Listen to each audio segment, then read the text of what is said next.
Kenya now is also importing power from Ethiopia and Uganda, and the imports account for more than 10% of our installed capacity. Although these imports strengthen regional cooperation, they also introduce clear power security risks, and they remind us that expanding local generation is not optional.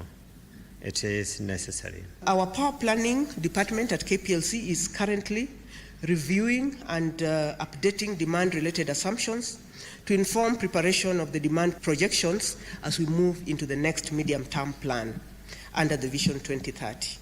This process will involve refining parameters relating to industry and evolving needs, relating to the growth in the SME sector, the growth in the domestic sector, e-mobility, customer connections, e-cooking, and customer defections.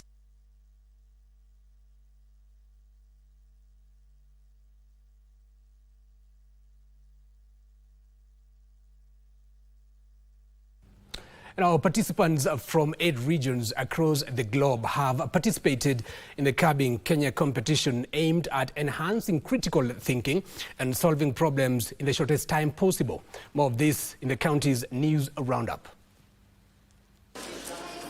Speaking to KBC during the event in Nairobi, the organizers, led by Kelvin Cuba, said the winners only from Kenya will be awarded and given the chance to represent Kenya in African Championships in 2026 in South Africa.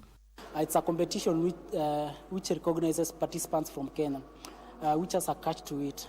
The catch is that if you win from a different country, you will not be recognized. Only winners from Kenya will be recognized. The year 2026, we'll be having African Championship in South Africa.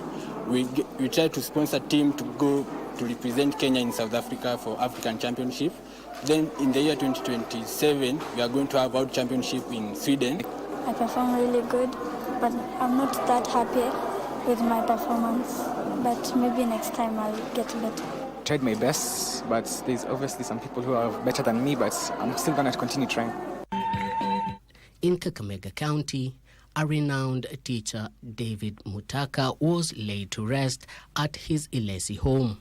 Mutaka, who is a father to veteran journalist Boniface Mutaka, was eulogized as disciplinarian and a man who valued dedication. He died at the age of 93. Na akiwa katika anahudumia umma, licha ya kuwa kwamba baba yetu alikuwa mtu mwenye anakusanya fedha nyingi za serikali, hakuwahi hata siku moja kuwahi kuchukua pesa za serikali na kuzichukua kubinafsisha pesa hizo kwa matumizi yake kibinafsi. Sababu ambapo aliweza kustaafu na heshima kubwa. Baba yetu alidhamini sana elimu na alihakikisha kwamba watoto wake wote wa uzao wake walihudhuria shule tena kwa ukakamavu. Elsewhere in Meru County, Nkubu Town Public Health Officer Karen Karemi led a cleanup exercise within Nkubu Town as a prevention measures to ailments caused by improper waste disposal. Ni wale watu wenye manyumba tumeona wakitoa ile uchafu ya diapers inawekwa kwa magunia na wengine wanatupa kila mahali, na imefika mahali hata wengine wanatupa kwa mito. Tungeomba hiyo ikome, juu ukitupa hiyo uchafu, hiyo ni uchafu yenye itadhuru afya ya wakaazi wa Mkobo, juu watakunywa hiyo maji na hiyo maji itakuwa imechafuka. And in Kiambu County, a state-of-the-art education humanoid robot dubbed the New Walker E-humanoid robot has been unveiled in Mount Kenya University, Thika, marking a major step towards advancing hands-on artificial intelligence training, research and innovation. The things that we have launched today, the dental lab, the engineering lab, the robot which we have just launched, these are clearly talking to the CBE, CBC training, so that the student, when they come out of here, they actually have got the practical aspect, not just the theoretical aspect. In other parts, The government has finalized plans to expand the Gogo hydroelectric power station in Migori County, which is expected to generate 8.5 megawatts of electricity. The move aims to address persistent power outages and boost electricity access across the region. Hiyo itafanya watoto wetu wapate ajira na itasaidia kusawazisha mambo ya nguvu ya umeme katika hii eneo. Kwa sababu mara nyingi sana hii eneo ya Migori na South Nyanza kwa jumla imekuwa ikipata shida ya stima. Inakuja inapotea. Inakuja inapotea. Sasa hii Gogo power plant itasaidia zaidi ensure stability of electricity. Finally, Water and Irrigation Cabinet Secretary Eric Muga says rice production has increased from 94,400 to 160,000 metric tons, crediting the boost to expanded irrigation in Mwea after the Diba Dam was commissioned. The direct sales at the farm tunakaribia karibu bilioni 13, and this is purely kwa sababu ya mpunga ambao tunazalisha hapa Mwea. Na tukimaliza yale mambo ya zile canals pamoja na gates pamoja na zile barabara tunatengeneza kule, we will have opened an extra around 4,000 acres under irrigation. Reporting for Lunchtime News, Nixon Gare. And the county's roundup takes us to a short commercial break. Don't go too far. Still so much more coming your way.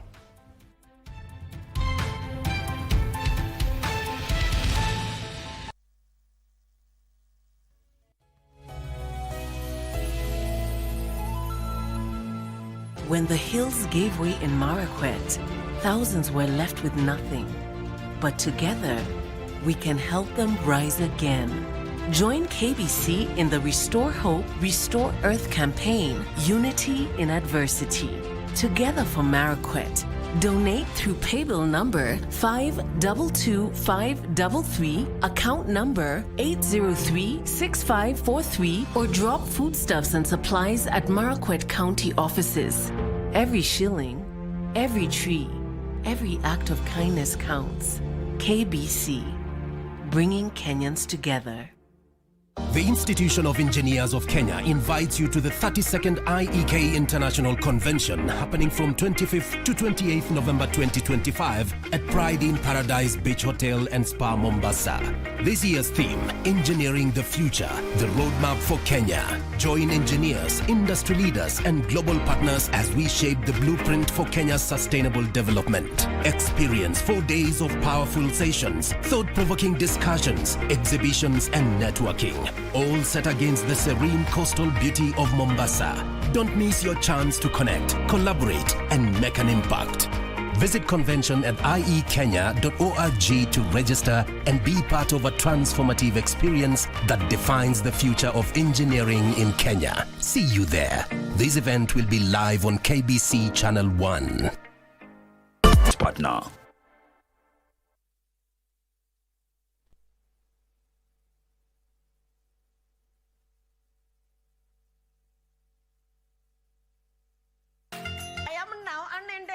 Please don't tell me I'm Kenyan. I'm not Kenyan. Mr. and Mrs. Mukesh. Namaste. Namaste. My name is Chetna Mukesh Desai. My name is Mukesh Desai. I'm Kenyan born. And I was born and brought up in India, Mumbai. We met today. Tomorrow we got engaged. Mr. Mukesh, now this girl was brought to you. You don't know her, right? At that time, I didn't know her personally. So at that time, the girls didn't have much choice. But mind you, I haven't made a bad choice. I'm happy with him. At this time, I got an opportunity to thank KBC for making me learn Swahili and English. I am officially from this family. So if you meet me, just say, this is daughter to Mukesh, this is daughter to Mukesh. You call me Rachel Mukesh. Kya khoob lagti ho, badi sundar dikhti ho.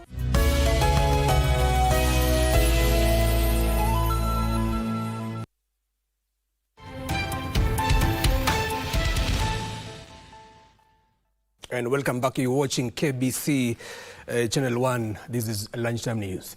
Now let's move on. Three family members rather, who met their demise in Saika Estate, Nairobi County, have been laid to rest in an emotional ceremony at Nzeluni in Mwingi West, Kitui County. The three include Justice Wambua, who is said to have committed suicide, his wife and their daughter. Leaders who spoke at the event called for investigations and increased efforts to stem raising cases of mental health-related deaths. One after the other, 3 hearses carrying the remains of a man, his wife and their daughter drove into Nzeluni in Mwingi West, Kitui County for a solemn funeral service. The 3 died in an unclear circumstance a year after the couple's last-born daughter passed away. According to family members, Justice Wambua was so deeply affected and vowed never to return to the city and instead chose to remain in the village to watch over his daughter's grave. 2 weeks ago, Wambua called his wife and their firstborn daughter repeatedly over 3 days, but none of his calls were answered. Worried, he decided to visit them at their home in Saika, Nairobi County, only to bump into their lifeless bodies. Akaona juu alikuwa huku nyumbani last year, alipoteza msichana mwingine wake. Akaona sasa juu familia yote imeisha, hakuna haja ya kuishi. Akaweza kujitia kitanzi katika hiyo boma yake huko Nairobi Saika. Kila mtu amepigwa sana na hilo tukio, na tunaomba na kijiji wote waweze kutulia, wasiweze kukua na kusema ni nini ilifanyika ama ni nini ilifanyika bila kufuatilia kidogo. Nzeluni Area Chief Nelson Ngona termed the incident a blow while urging residents to seek help in times of turmoil. Kuna kijana mwingine the same area hii yangu amekuwa na the same problem, ameweza kujitia kitazi katika area ya Machakos mahali alikuwa anafanya kazi. Kwa hivyo naomba wananchi, tafadhali, shida yoyote mtu kama ako nayo, uwe kijana, mzee ama mama, tafadhali naomba muweze kutafuta counselors waweze kuwapia advice.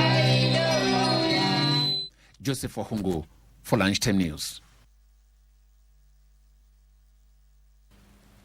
And we change focus to matters politics now. Chama cha Kazi CCK party has dismissed reports that its flag bearer in the upcoming Mbeere North by-election, Duncan Irerimbui, is preparing to step aside in favor of Democratic Party candidate Newton Kariuki. Speaking in Shiara, CCK party leader Moses Kuria dismissed the remarks as a panic-driven propaganda from their opponents. Take a look.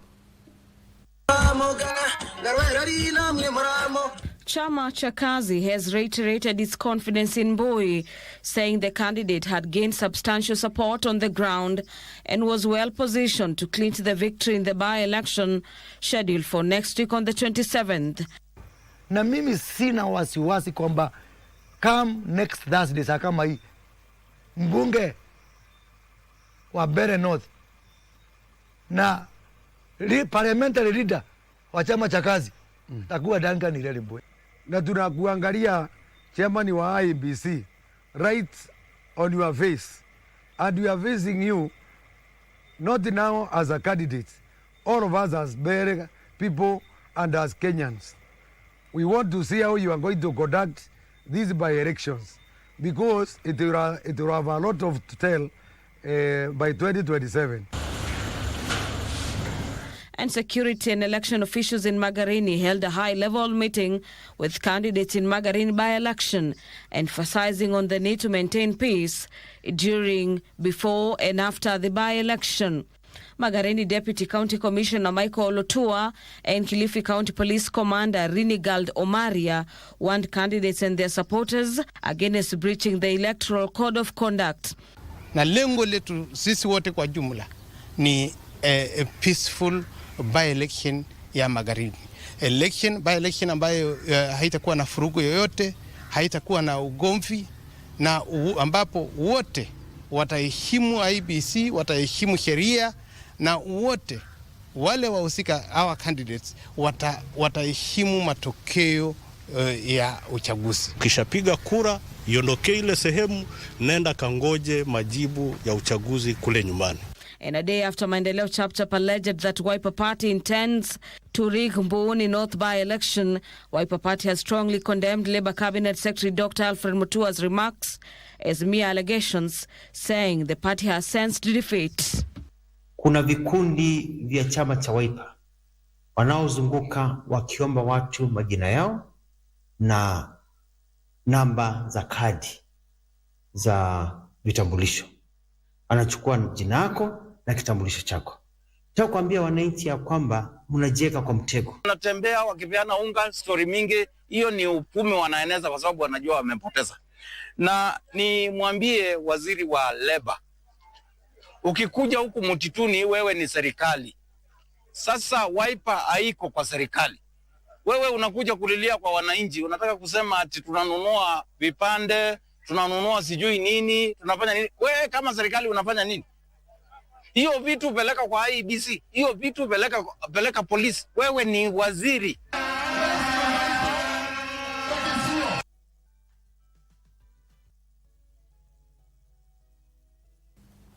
Now, the winner of the 2025 Africa's Next Supermodel is a cell dealer from Chad after squaring it out on the runway on Saturday evening with 16 other finalists from across Africa. As the winner of the beauty pageant, she walked away with $5,000 and a modeling career-changing deal, among other benefits. Gracing the event, strategy and planning director, Kenya Film Commission Collins Okoth, noted that as part of supporting the creative industry, the Commission, together with other government agencies, will come up with incentives that will help creatives and brands gain exposure, growth and business opportunities. At the 2025 Africa's Next Supermodel event in Nairobi, the stakes remained high as 16 contestants took to the stage, with each eyeing the grand prize of $5,000. They each showcased diverse African beauty, amplifying African aesthetics, designers and their God-given modeling talents. After several rounds of showcasing the African beauty and fashion diversity,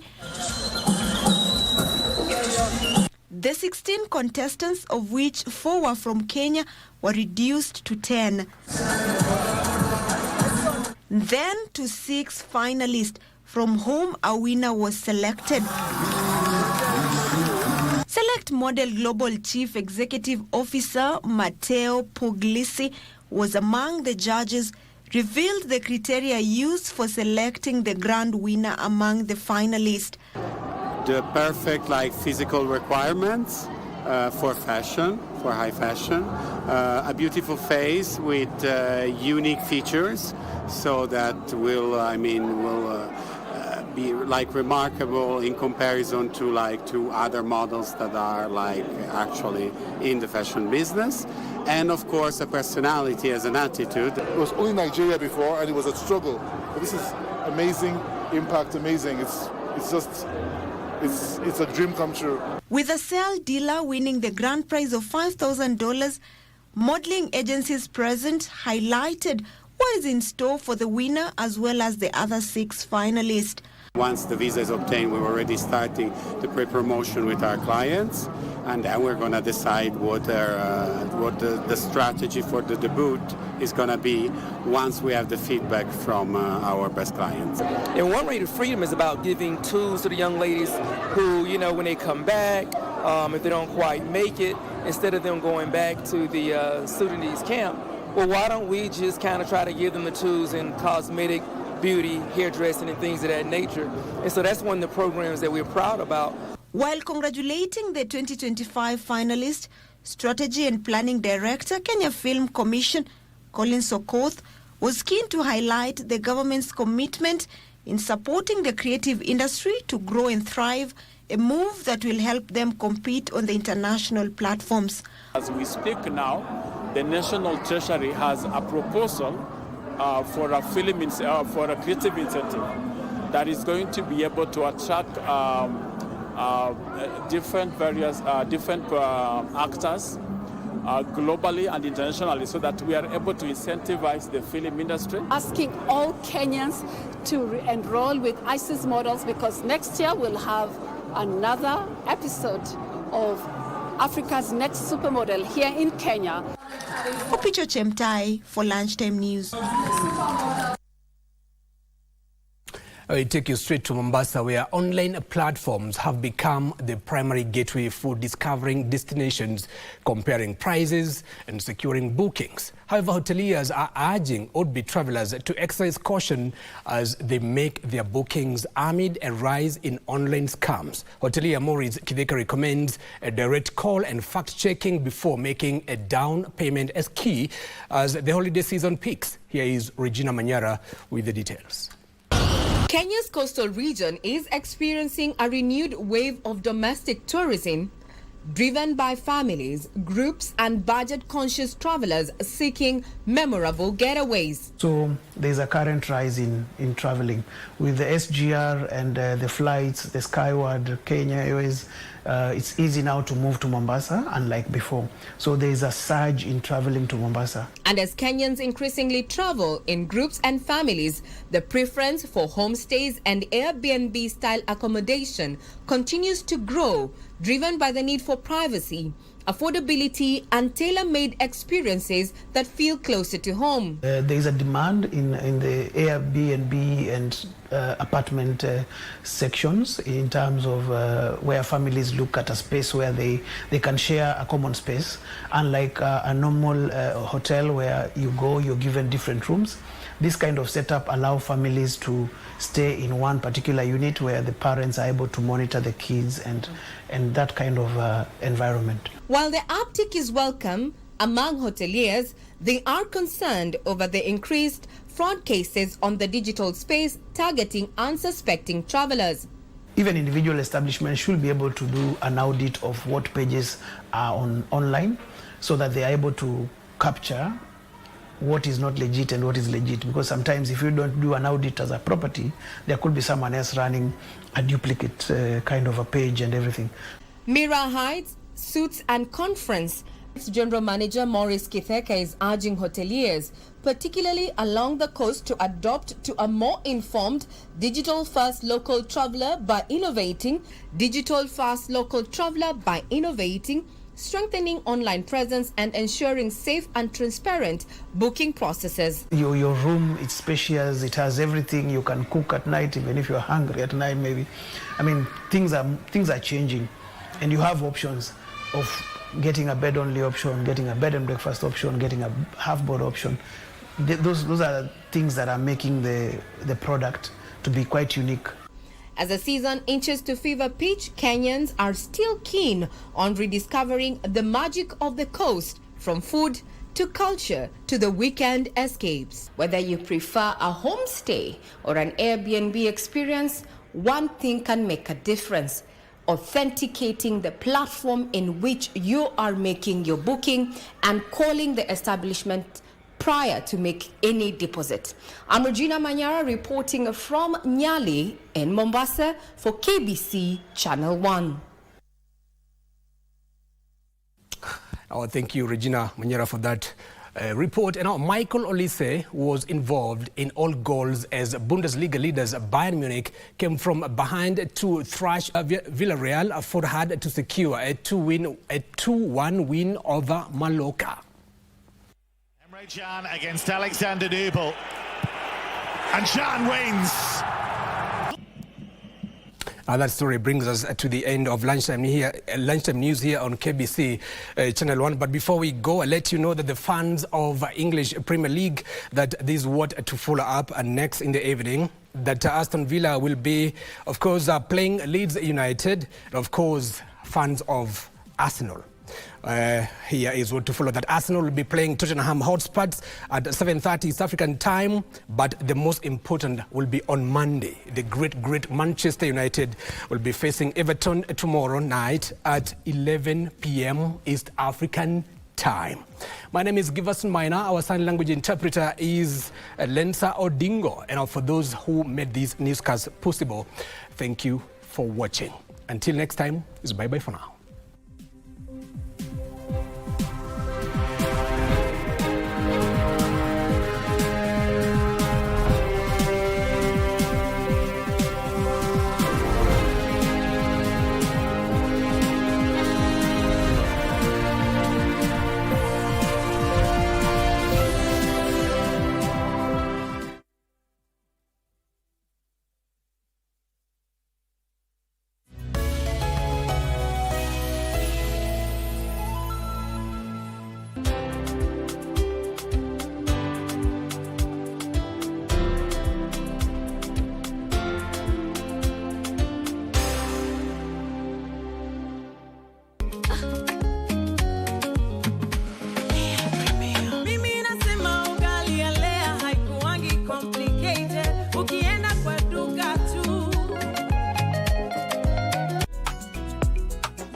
ama umeona hii nini? Chama sunde ile kazi msudi anafanya. Kazi gani? Anajiita balozi wa matumaini. Anchekiaje wewe? Hali yako hali yangu manzi. Ulikuwa unaitwa nani? Si ati nilikuwa naitwa. Unabivaje kama mama Manguetes na wewe ni jogo? Brate, usinite brate. Unapika, unashiba, Lea Premium. Lea Premium Flour, nurturing the world. Available in a store near you. Let me explain. I don't need to hear your explanations. You and my sister are both disgusting. Hey, Lucia, please don't go. Listen to me. With your filthy hands. Lucia, wait. Can't you understand that she doesn't want to talk to you? I don't have any reason to claim a child that isn't even mine. Why didn't you tell me that you're friends with Ricardo Marquez? What? But he wasn't my friend. Why did you do this to me, Nor? I did that because I couldn't stand the idea of you being happy. Because I wanted to see you suffer. How could you do that to your own sister? Alonso, you hurt her. Get out of here.